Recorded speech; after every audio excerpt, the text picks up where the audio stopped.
warahmatullahi wabarakatuh. Waalaikumsalam warahmatullahi wabarakatuh. Selamat siang menjelang sore, sobat-sobat Jawara yang ada di rumah, di kos, dimanapun berada. Semoga kita semua selalu sehat. Amin. Di sini saya perkenalkan, nama saya Nopi Rahmidayanti. Tentunya saya tidak sendiri, saya bersama rekan-rekan hebat saya beserta narasumber hebat. Sebelum itu kita perkenalkan dulu ke rekan saya yang pertama. Saya Safa Mutiara Nandayu. Saya Yunita Kepratiwi. Dan narasumber hebat pada pertemuan podcast ini adalah Fadlullah. Pak Abdullah. Baik Pak. Pak, apa kabar Pak? Alhamdulillah sehat. Iya Pak. Gimana Pak puasanya? Semangat. Oke. Ya. Nggak lentur ya Pak?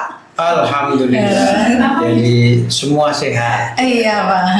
Kalau sakit boleh tidak puasa. Oh iya Pak. Yang penting bukan sakit jerawat. Ya. Oke, sebelum kita memulai perbincangan kita podcasting pada siang hari ini, kita akan menyanyikan lagu Mas FK Puntirta. Oke.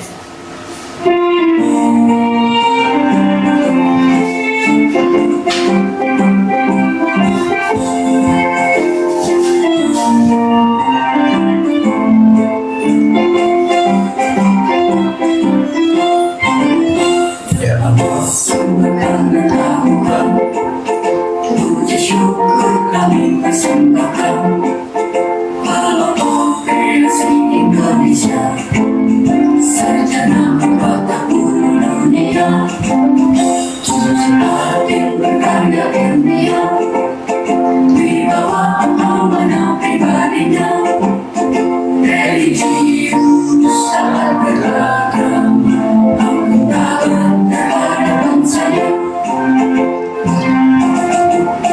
Berkatilah FKIP Untirta, Sekolah Jawara Indonesia, unggul dalam mencerdaskan bangsa untuk Indonesia maju sejahtera.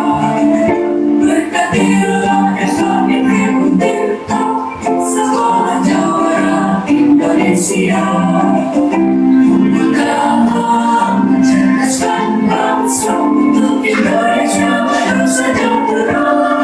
Untuk Indonesia maju sejahtera.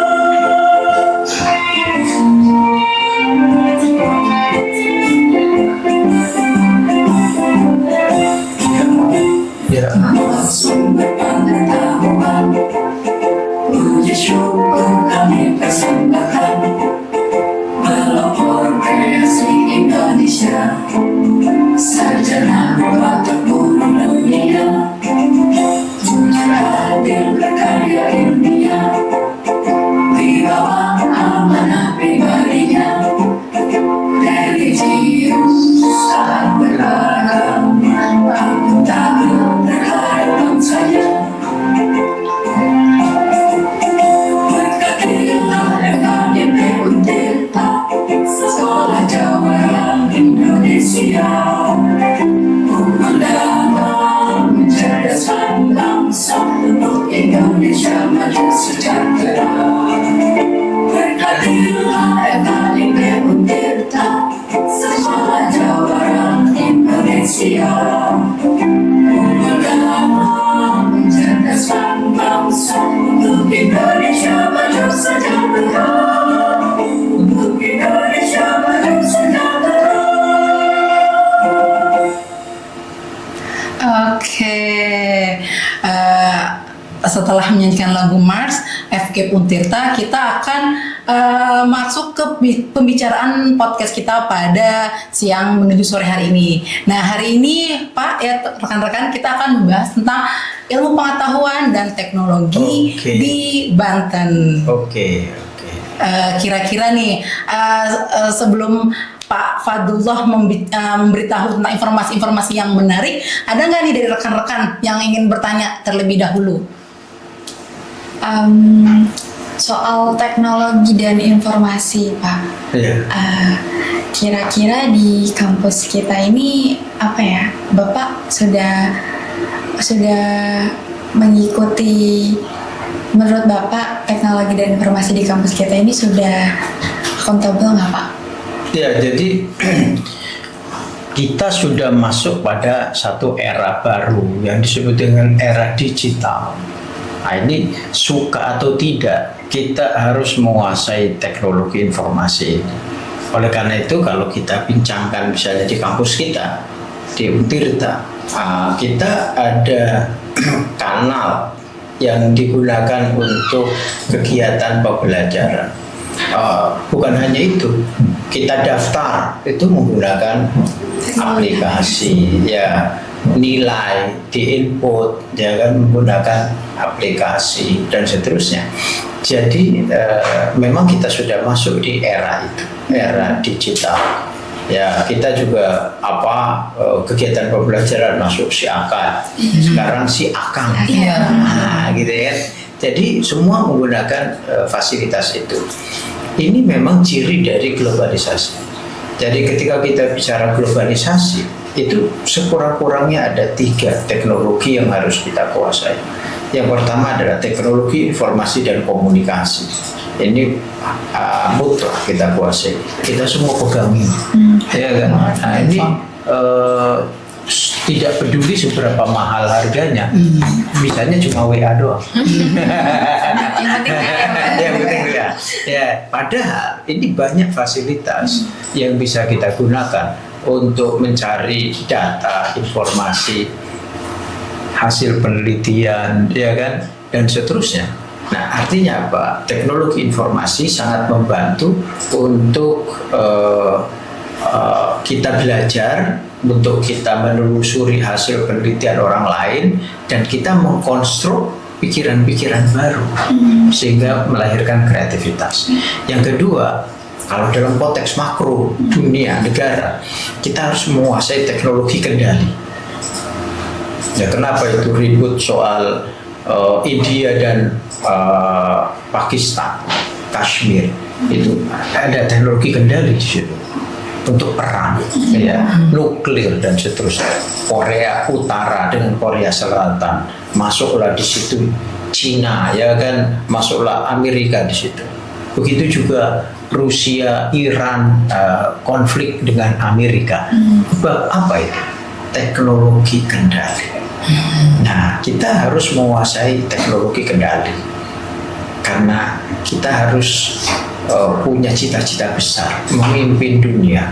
Kan dalam konstitusi kita, ikut serta mewujudkan perdamaian dunia. Bagaimana bisa mewujudkan perdamaian dunia kalau kita tidak memimpin dunia? Dan untuk memimpin dunia, kita harus menguasai teknologi kendali. Ada lagi yang ketiga, soal uang. Sekarang belanja pakai aplikasi Pak, handphone. Bayar. Iya, ya kan. Jadi perdebatan tentang uang tidak lagi menggunakan dinar dan dirham, menggunakan emas perak atau menggunakan kertas. Enggak. Pakai kertas juga sudah enggak. Iya kan? Semuanya. Iya kan? Itu adalah teknologi yang terkait dengan finansial. Dan uang ini sekarang tidak lagi punya bendera. Kan kita ada rupiah Indonesia, ada dolar Amerika, ada ringgit Malaysia, misalnya gitu ya. Ada apalagi Arab Saudi itu kalau orang mau umroh haji. Bat nggak sih? Bat ya? Kalau bat itu mana coba? Thailand. Oh, Thailand ya? Iya, kalau Arab Saudi apa? Arab Saudi. Ya, gitu. Sekarang orang mau haji umroh, tidak lagi mempersoalkan itu. Udah, yang penting di tabunganmu ada apa, mau ngambil apa aja bisa. Benar-benar. Gitu kan? Uang tidak lagi memiliki bendera dan kewarganegaraan. Nah, ini semua harus kita antisipasi. Inilah ciri dari globalisasi. Jadi dunia itu menjadi kampung kecil, ya kan? Kita mau kemana-mana kan? Apalagi teknologi selain yang 3 ada, teknologi transportasi. Sekarang mau kemana, saya mau sarapan pagi di mana? Di Jepang. Jauh juga ya, kan? Ke Jepang. Dekat. Karena naik pesawat. Gitu ya kan. Kadang-kadang mana lebih jauh coba? Ke Papua atau ke Cibaliung? Ke Cibaliung ya. Ke Cibaliung lebih lama karena nggak ada pesawat. Iya betul. Iya kan. Lebih cepat kan naik pesawat. Itulah teknologi. Ke Bandung ya sama ke Merak cepat mana? Ke Merak Pak. Oh cepat ke Bandung. Wush. Oh iya Pak. Kereta Oh iya. cepat dan seterusnya ya kan. Jadi benar. yang menentukan waktu bukan lagi jarak, tapi teknologi. Transportasi. Iya kan? Pak. Jadi ketika teknologi transportasi ini semakin canggih, maka dunia ini makin sempit.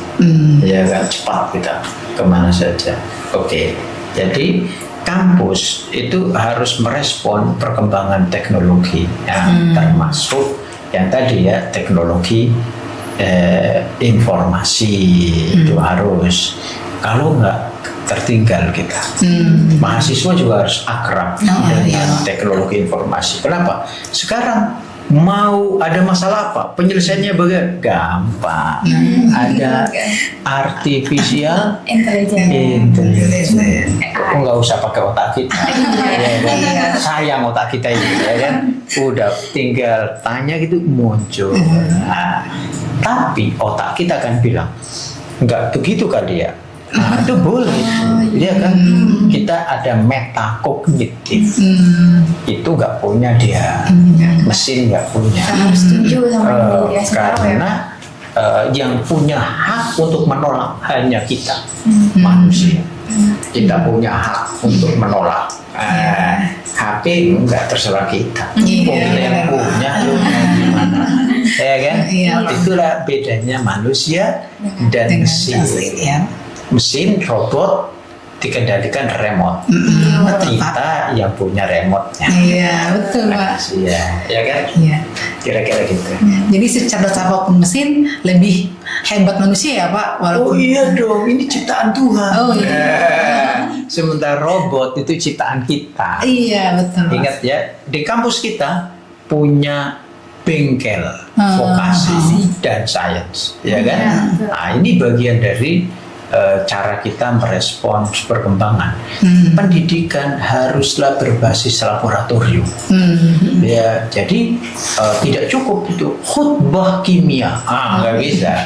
Itu harus ada laboratorium. Ini ada sastra fisika. Nggak bisa. Harus ada laboratorium. Tapi sastra itu juga perlu tempat untuk tumbuh berkembang. Makanya di bulan Mei tanggal 10 ya, jangan lupa kita adakan festival budaya Bumi Surosoan, ya kan? Ini kita harus ada tempat ekspresi, ya kan? Yang punya laboratorium bukan hanya jurusan eksakta, iya enggak? Iya Pak. Ya, ilmu-ilmu sosial harus punya laboratorium, ya, laboratorium rekayasa sosial, social engineering. Nah, jadi yang engineering bukan hanya vokasi, ya kan? Ilmu sosial juga harus ada. Itu kalau ada politik, ada rekayasa nggak? Ada Pak. Iya dong. Rekayasa itu bisa negatif, bisa positif, bergantung motif. Nah, tapi inti dari perekayasaan adalah rancangan untuk memimpin perubahan, rancangan untuk memimpin masa depan. Nah, kita yang jurusan ilmu sosial, humaniora, ya, bahasa, seni dan seterusnya, itu harus memiliki kemampuan untuk melakukan social engineering. Nah, itu betul laboratorium. Nah, jadi gitu. Kira-kira gini Pak, ada nggak sejauh itu tantangan yang dihadapi oleh masyarakat, khususnya generasi-generasi muda? Jadi tantangan apa aja yang bakal dihadapi sama generasi muda terkait cepatnya teknologi ini Pak? Ini dia. Kita mau jadi generasi rebahan yang menjadi konsumen, pengguna atau bahkan korban dari teknologi, atau kita menjadi generasi perubahan, ya kan? Iya. Yang berperan di dalam manajemen isu, Iya. berperan dalam menciptakan trending tertentu. Iya. Ya, jadi kita harus menjadi trendsetter. Nah, gitu. Tapi kalau kita hanya Ikut aja FOMO akan jadi korban. Iya. Nah, jadi tantangan kita adalah kita harus punya inisiatif dan jangan lupa ini hebatnya orang sosial. Kita harus punya imajinasi. Oh, iya. Iya. Betul. Coba saya tanya, mana terlebih dahulu ada bangunan ini atau gambarnya? Gambarnya. Gambarnya atau obrolannya? Obrolannya atau imajinasi? Imajinasinya. Jadi imajinasi dulu ada, diperbincangkan, ditulis konsepnya, baru dibangun. Iya kan? Iya.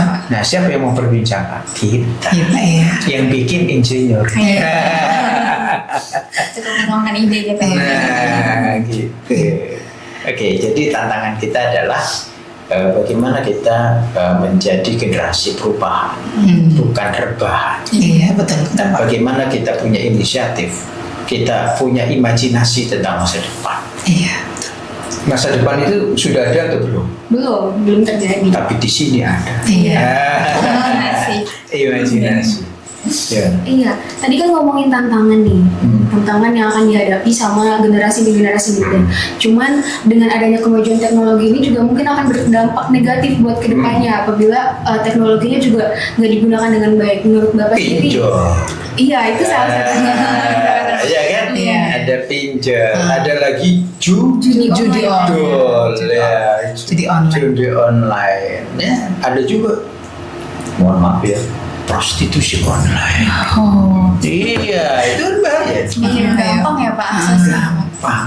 Jadi memang ini seperti pisau bermata ganda, ya kan? Iya. Dia punya manfaat yang sangat besar, tapi juga merusak. Jadi yang harus dibereskan adalah Otak. pikiran kita, otak kita. Iya. Bersihkan pikiran kita. Nah, dengan puasa. Betul. Ya kan? Iya, Nah, betul, jadi Pak. kalau hati dan pikiran kita bersih, maka teknologi itu menciptakan keluhuran peradaban. Nah, sebaliknya kalau pikirannya bermasalah, ya kan, tidak punya imajinasi tentang masa depan yang cerah, maka ya ruwet aja di pikirannya. Iya, iya. Karena ruwet pinjol. Iya, benar. Gitu. Padahal kan bisa ketemu kawan, ngobrol, iya. apa yang bisa dia kerjakan sehingga menghasilkan uang, Iya, gitu loh. benar. Ya kan? Iya. Tanggung renteng, gitu. Iya, benar. Saling tolong menolong, Iya, melakukan gerakan sosial, gitu. Itu bisa. Dan kita harus mengatakan kita tidak sendiri. Banyak kawan kita Iya. bergandengan tangan, lebih kuat daripada sendiri. Iya, betul, Pak. Ya kan? Iya, jadi mungkin dampak negatifnya ada, cuman kalau seandainya kita tetap berpikiran positif, bisa memakai teknologi dengan benar, mungkin bisa dikurangi dampak Iya. negatifnya. Jadi begitu kita bicara internet, yang langsung terpikir adalah untung. Apa coba? Jual beli online. Jangan begitu internet yang dipikirkan nipu. Wah, jangan. Jadi bukan teknologi yang berbahaya. Yang berbahaya adalah pikiran yang ngeres. Gitu.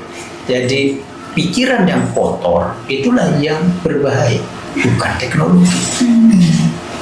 Nuklir, dia berbahaya kalau dipersiapkan untuk perang. Iya, benar. Tapi kalau nuklir untuk kemanusiaan, nuklir untuk pertanian, nuklir untuk kesehatan, baik.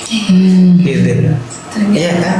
Jadi bukan soal nuklirnya, Iya. tapi pemanfaatan nuklir itu untuk apa? Disitulah pentingnya agama, disitulah pentingnya moralitas. Gitu kira-kira. Ya kan?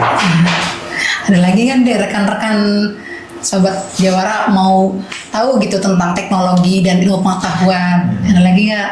Nah, tapi ini soal teknologi juga kita kan ngomong yang canggih-canggih. Iya Pak. Tapi kan kita juga bisa ngomong yang sederhana. Ada kelapa diubah menjadi gula.